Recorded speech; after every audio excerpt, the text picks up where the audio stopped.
Hi everybody, welcome to another Premier Guns video, and today, following on from the recent video where I compared the Browning B525 Sporter and the Miroku MK38 Sporter, we are very lucky to have just received some limited edition versions of this model in grade 3. So what I'm going to do is I'm going to have a look at those, talk to you about the features, the benefits, etc. specification, and just for anyone that doesn't really know, so with the Browning and Miroku range for a number of years, their models have been graded from grades 1 through to 6. So the grade 1, as per the recent video, is very basic woodwork, very basic engraving, and the grade right at the top of grade 5, currently for Miroku, where you've got much nicer, deeper engraving, better quality walnut with sort of teardrops, ovals, etc. And the grade 3 has been absent from the range for quite a few years, and I think it's basically because, you know, with a grade 1 you know what you're getting, it's built to a price, it's a bread and butter gun, and grade 5 you're buying something quite special. So with the previous price point of the grade 3 models, if you got a really nice one there was no point buying a grade 5, and if you didn't get a nice one it wasn't worth the jump from a grade 1. And I think that's the reason that the MK38 in particular has been absent from the range for about 10 years now. I think maybe, no, 7, 8, 10 years, something like that. So what Browning have done is they have relaunched the grade 3 with a few differences, and alongside it we've also got a limited edition 525 S3, and they are quite different and quite similar at the same time. So what we'll do, we'll have a look at them and I'll tell you, as always, what I think. So I'm going to start with the Miroku. So this is the MK38 frame.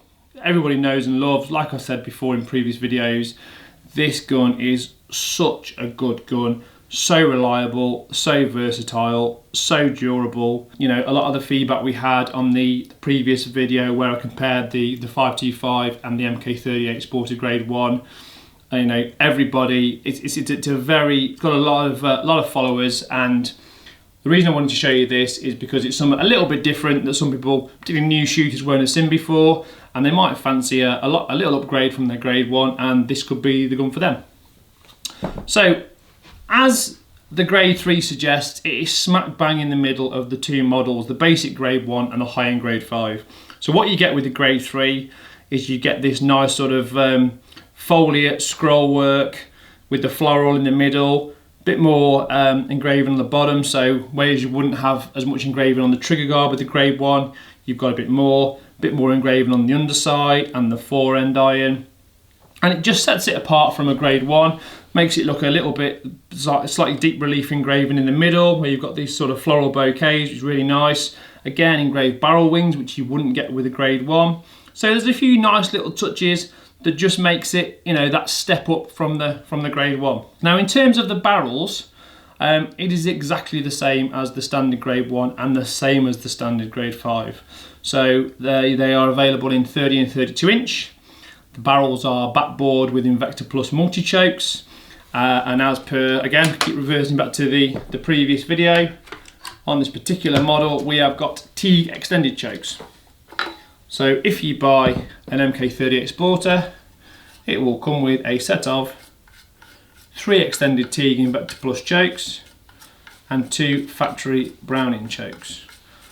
Of course, the Invector Plus system is the Browning choke system, Browning Miroku choke system, which is also used in some of the Winchester models. So if you want to put flush chokes in it, you can do, not a problem. Or if you're happy with the extended, you can stick with those. Again, different manufacturers are available. So whatever, you know, takes your fancy, whatever works for you would be the choke system that I would recommend. However, Teague, reputable British firm, been around for years, very popular. So, you know, it's a nice little complement to what is already a very good sporting clay shotgun. Steel shot proofed, 3-inch chambers. So again, it's a crossover gun. You can use this for game shooting. You know, I know people that have got MK38s that have shot tall pheasants, big ducks, that sort of stuff from season to season. So it is a versatile bit of kit. It's not just for clays, although it is marketed, as we've said before, as a sporter.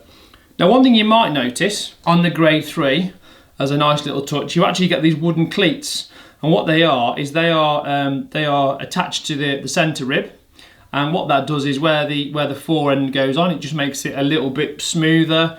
You know, you could argue the analogy, it's a bit like shutting the door on a German car. It just makes it feel nicer, clip on nicer than obviously on the grade 1.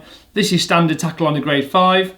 Not always been available on the grade 3. I don't remember seeing these 10 years ago on the grade 3, so I think that's an improvement that Browning and Miroku have made for this particular limited edition gun. Now, moving on to the stock, this is where things do change quite a lot. So never before in the UK have Miroku imported, or certainly manufactured for UK spec, a sporter with a factory adjustable comb. So this is massive. They used to do a trap model, which was actually a stock off a Browning XT, which was a bigger, heavier stock of a trap gun with a chunky palm swell. So this is the first Miroku that's been available in the UK with a factory adjustable comb. The adjustable comb system is standard Browning gear, so it adjusts through the back. You've got windage and elevation adjustment on this particular model, and I think I've touched on it before.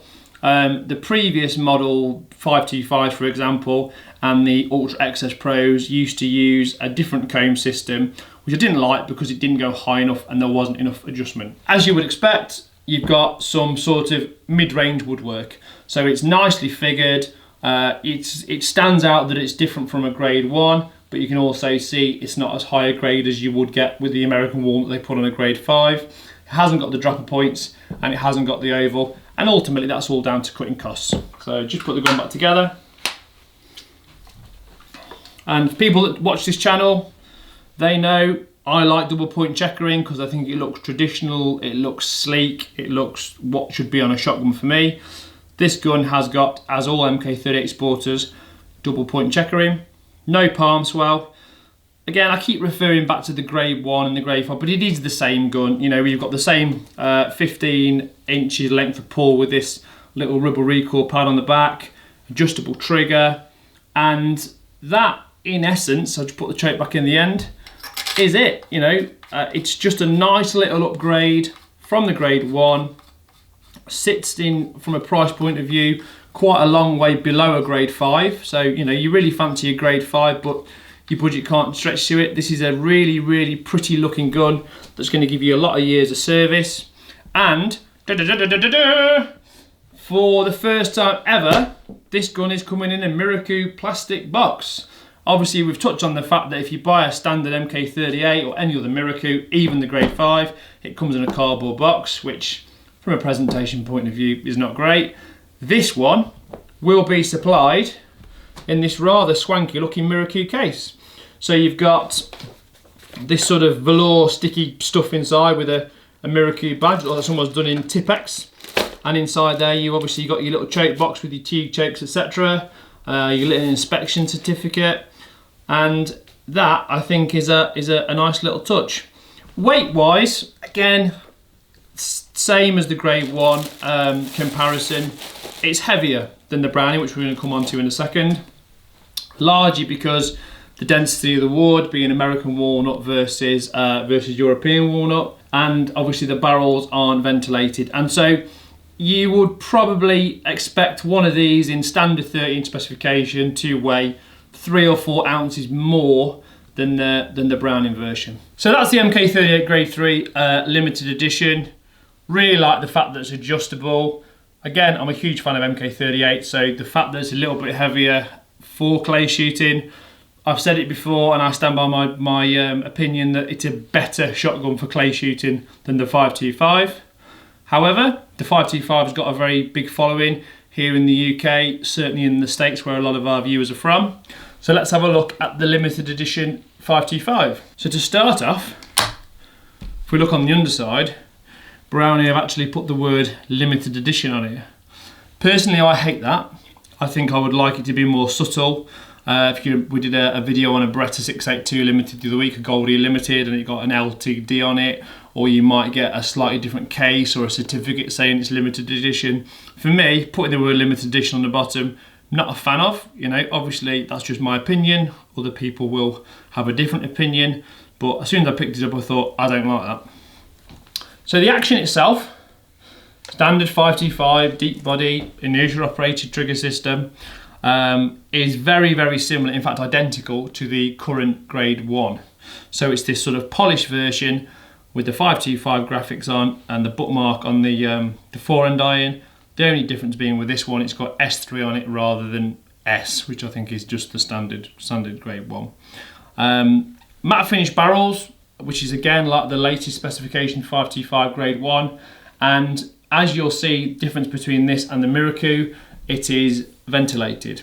And what that does is it enables the barrels to cool down nice and quickly, but ultimately it does make the gun a bit lighter. So just to reiterate, you are looking at a difference of about 3 or 4 ounces-ish versus the Miroku and the Browning, with the Miroku being slightly heavier. So this is a 30-inch gun, 10mm parallel rib with a tram line and a centre bead.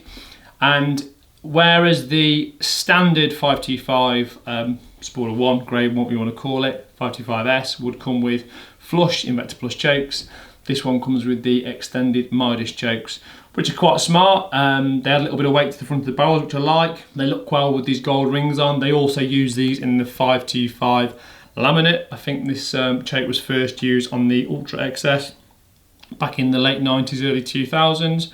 And they've obviously got a warehouse full of the things, and that's why they're using them. So 525 basic chassis, steel shot proved, 3-inch chambers, etc, etc.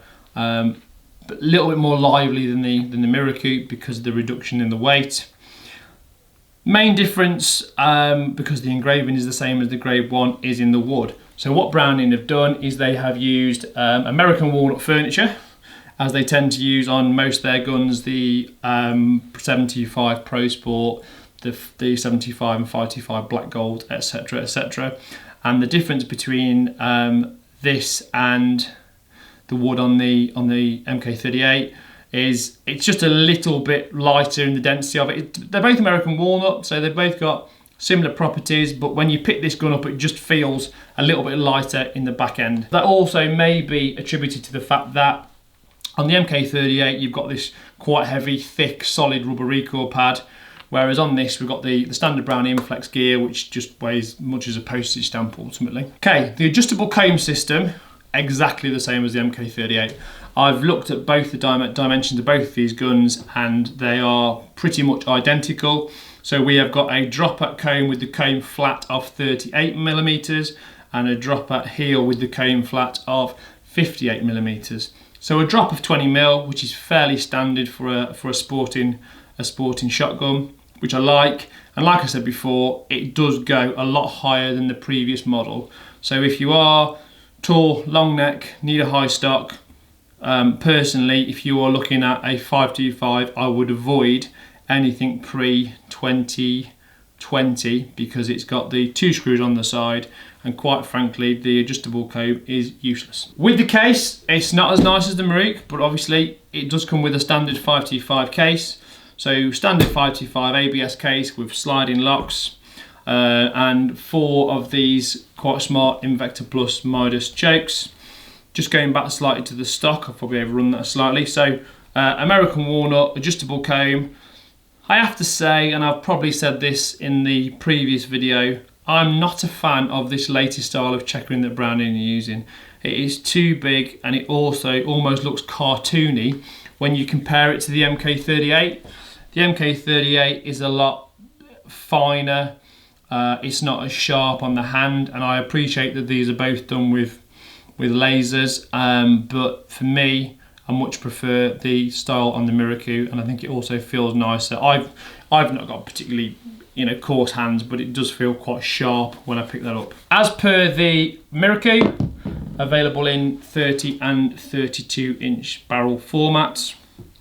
There are no options for different style foreends because, as you know, with the MK38 and also now the standard 525 standard edition guns that aren't the limited editions, they are available with BB tail trap style foreends. So with this, you have got pretty much no choice. You have got a Schnabel forend and a standard sporting stock.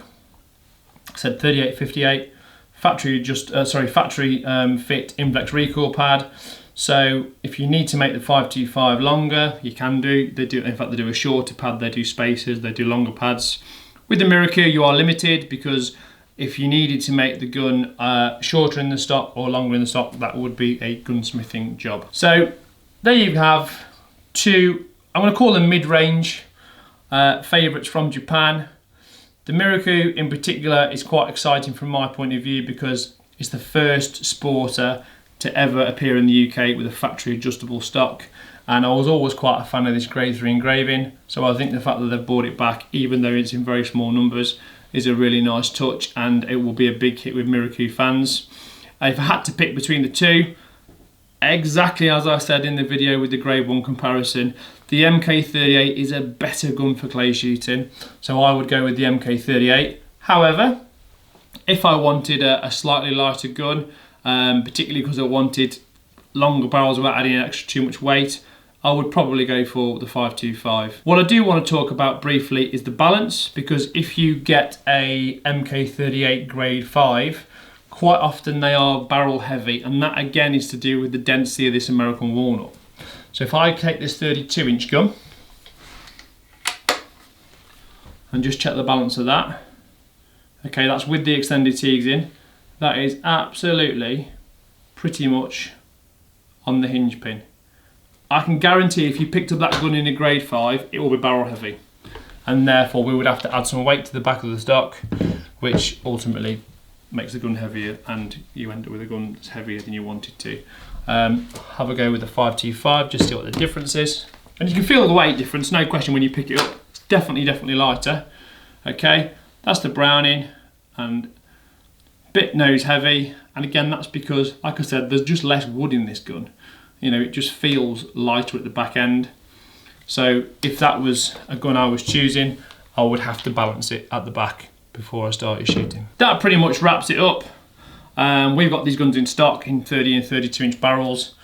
If somebody wants to come and try one, obviously we've got demonstration guns of these models, not the exact grade 3s, but the grade 1 counterparts. I think they'll be popular because it's a simple upgrade from someone that's got a grade 1, just wants something a little bit prettier really, but is happy with, like I said, Miroku Browning, synonymous with reliability, durability, longevity, very popular guns here in the UK and across the world. Any question you've got about these or any of the Miroku or Browning range, you know, we're very knowledgeable here. We can help you with most queries, most questions about old models, previous models, whatever. Drop us a line, comment below. Don't forget to keep liking and subscribing the channel, because obviously we're growing with you guys and we like to keep giving you the information, offering the reviews, and we look forward to seeing you next time. So thanks for watching. See you again soon. Cheers.